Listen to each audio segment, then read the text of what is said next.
A warm greetings to one and all. In this session, let's learn about arrays in C++. Topics to be covered in this session are introduction to arrays, properties of arrays in C++, declaration and initialization of arrays in C++, and finally, let's check out few example programs. As a part of introduction, an array is a data structure that is used to store multiple values of similar data types in a continuous memory location. There are three main types of arrays, namely one-dimensional array. One-dimensional array is a collection of elements of same type stored in contiguous memory location. Each element can be accessed using an index. Two-dimensional array. It is a grouping of elements arranged in rows and columns. Each element is accessed using two indices, one for row and one for the column, which makes it easy to visualize as a table or grid. Multi-dimensional array. Multi-dimensional array has more than two indices. Now let's check out the properties of arrays in C++. An array is a collection of data of the same data type and stored at a continuous memory location. Indexing of an array starts from 0. It means that the first element is stored at the 0th index and the second element at first index, and so on. Elements of an array can be accessed using their indices. Once an array is declared, its size remains constant throughout the program.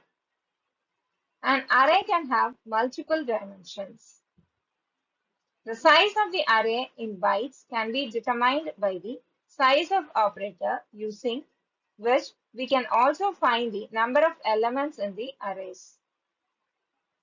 We can find the size of the type of the element stored in an array by subtracting the adjacent addresses. Now let's learn about declaration and initialization of arrays in C++.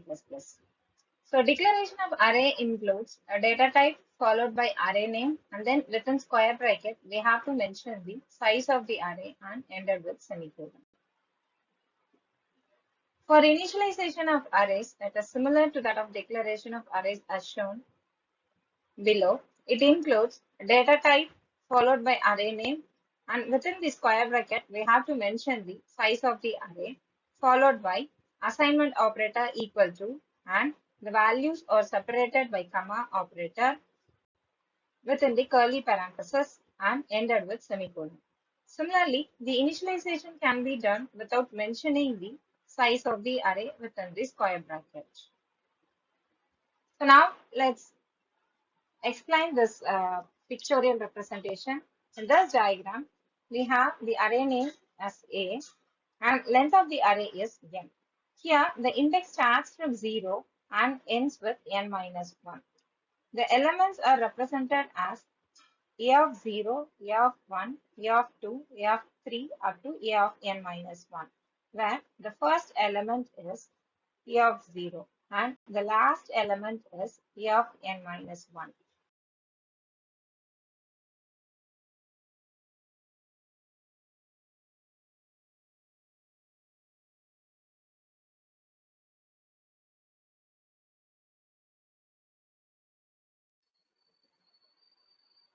In this example, int A of 5, we have declared the array A with integer data type and size of the array here is 5.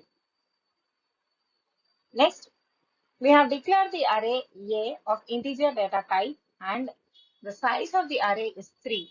And here we have initialized the value of the array using equal to within the curly parenthesis the value of 2, 4, 6 and ended with curly parenthesis and semicolon. So here the array name is A, the size of the array is 3 and the type of the array is integer. So here in this array A, we can store 3 values of integer data type. The values which we have stored here are 2, 4 and 6. You can see as a pictorial representation here. So in this diagram, the index represents 0, 1, 2, which means here we have three elements inside the array. The elements are represented as A of 0, A of 1, and A of 2.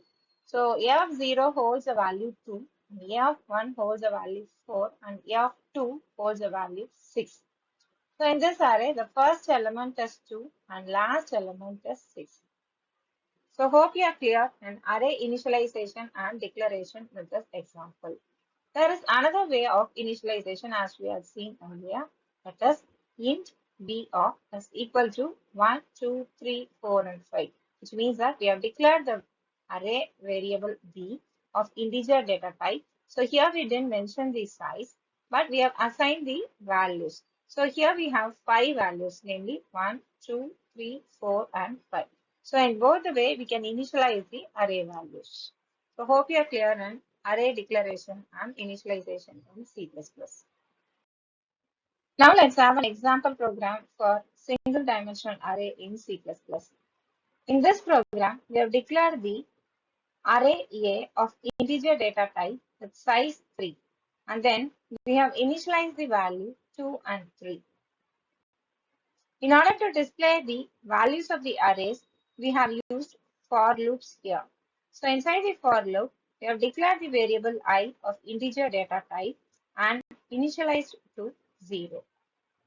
Next, we have the condition I is less than 2.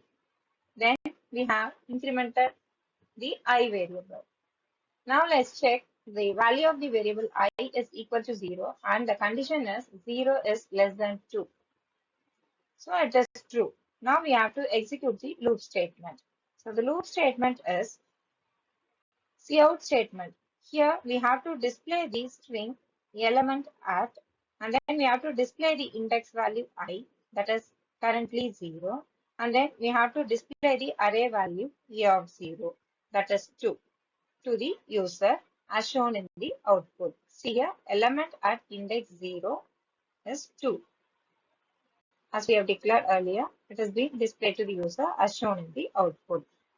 So now we have to increment the loop variable I, that is 0 plus 1 is 1. Now let's check the condition. 1 is less than 2.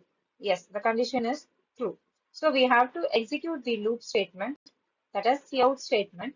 Here we have to display the string elements at index, and then we have to display the index value, that is 1. Which is incremented now currently.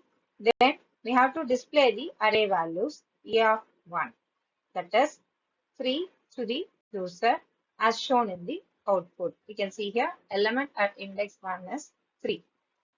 Now the loop variable is to be incremented, which means 1 plus 1 is 2. Now let's check the condition. So 2 is less than 2. It is false since 2 is equal to 2. So we no need to execute the loop statement further, and then we can move to the next statement, that is return 0. So return 0 implies that the successful execution of the code. Hope you are clear in this example program for single dimensional array.